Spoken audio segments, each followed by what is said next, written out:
Ah, como eu faço para escrever o processo? Isso daí eu ensino.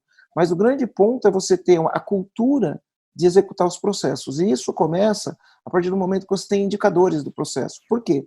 Porque o indicador, ele vai te mostrar se o processo está sendo seguido ou não, ele vai te mostrar se o processo está sendo eficiente ou não. Como que eu faço isso? Quando eu vou desenhar um fluxograma, né, é muito fácil você fazer um processo em fluxograma, porque você desenha a sequência do que acontece, sem necessariamente você ficar detalhando tudo que está ali dentro, se bem que você pode detalhar tudo que está dentro da caixinha. Tá? Então você faz um fluxograma. O que é um fluxograma? É um desenho que você começa com uma bolinha, aquela bolinha significa início, aqui iniciou o processo, aí tem uma setinha. Essa setinha vai para uma caixinha. Então você tem uma caixinha, uma setinha entrando na caixinha, você tem uma setinha saindo da caixinha. Por que é importante falar de caixinha e setinha?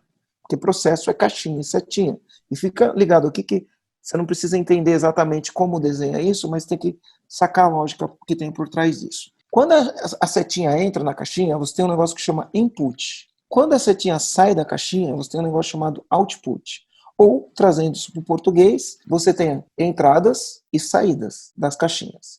E ela sempre vai de uma caixinha e vai sair de uma caixinha para outra caixinha. Que pode ser uma caixinha que é uma tomada de decisão. Se aconteceu isso, faz isso. Se aconteceu aquilo, faz aquilo. Então, existe uma tomada de decisão. Então, por exemplo, tem lá a caixinha do João. Depois ele faz a oferta e depois da oferta o cliente pode falar sim, não ou talvez. Se ele falar sim, vai ter dali vai surgir uma outra sequência. Se ele falar não, dali encerra-se o processo. E tem uma outra sequência de nutrição depois. Se ele falar talvez, ali vai ser um outro processo, que é o processo do follow-up. Então ali é uma caixinha de decisão, certo? Para cada entrada na caixinha, dependendo do processo, você tem que ter um indicador. Então você tem uma entrada ali você põe um indicador. E você tem uma saída. Talvez ali você tenha que ter um indicador ou não, vai depender do processo. Só que o processo vai ter várias etapas.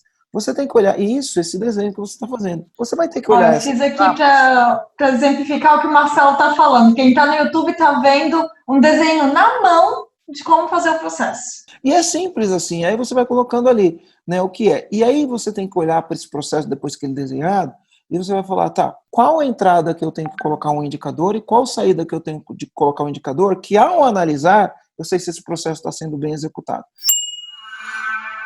Então imagina que é um processo comercial, um processo de vendas.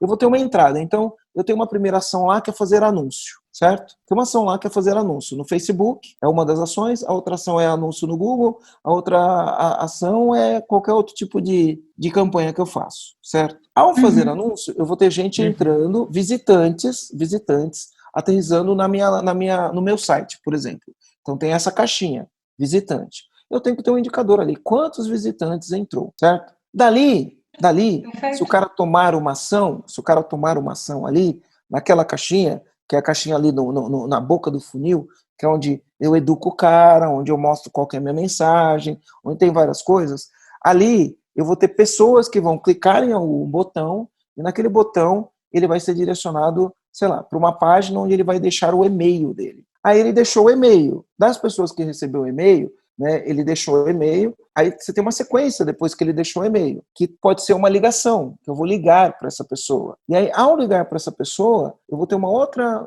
caixinha, que é, eu liguei, é qualificado esse cliente? Sim. Se sim, eu agendo uma sessão estratégica com ele. Se não, eu coloco ele no funil de nutrição, porque ele não é meu cliente ideal. Então, eu vou tendo caixinhas com entradas. Então, a primeira entrada foi anúncios do Facebook. Aí você tem uma saída. Essa saída foi pessoas que deixaram e-mail. Aí das pessoas que deixaram e-mail, você vai ter uma... Porque a saída de uma caixinha é a entrada da outra. Pessoas que deixaram e-mail. Na outra caixinha é pessoas que eu liguei. Das que deixaram e-mail e telefone, quantas eu liguei. Das que eu liguei, então eu vou tendo as etapas do processo. Entradas e saídas. E eu vou medindo o que acontece nessas caixinhas. Principalmente num departamento comercial, se o cara quer crescer a empresa dele. Aí ele tem que, cara, eu gastei 10 mil reais em anúncio, 100 mil pessoas visitaram minha página. É um indicador. 10 mil reais, 100 mil pessoas visitaram minha página. Das 100 mil pessoas que visitaram minha página, 5 mil pessoas me deixaram nome, telefone e e-mail. É uma saída de uma caixinha, na entrada da outra caixinha é 5 mil telefones. Aí dos 5 mil telefones é uma saída dessa caixinha e uma entrada em outra. E na outra caixinha você vai ter alguém que vai pegar esses 5 mil telefones e vai ligar. E aí desses 5 mil que ele ligou, ele vai ter assim, ó, 1.000 telefones eu não consegui ligar porque o número era errado, 4 mil telefones eu consegui ligar, dos 4 mil, 3 mil é uma oportunidade e 1.000 descarta porque não é o nosso cliente. Dos 3 mil que é oportunidade, eu consegui marcar 500 reuniões. Das 500 reuniões, aí eu marquei 500 reuniões, faço a reunião. Aí eu tenho a caixa da reunião, faço a reunião. Ao fazer a reunião, eu vou fazer uma oferta. Da oferta que eu fiz de 500 ofertas, eu vou ter pessoas que vão falar sim, vou ter pessoas que vão falar não e talvez. Para quem falar sim, eu mando para o pagamento e encaminho para outro setor. Para quem falar não, eu coloco num funil de nutrição e fico mandando e-mail para ela, ensinando as coisas que a gente ensina. E para quem falar talvez, eu tenho que colocar numa caixinha de follow-up. Faz sentido?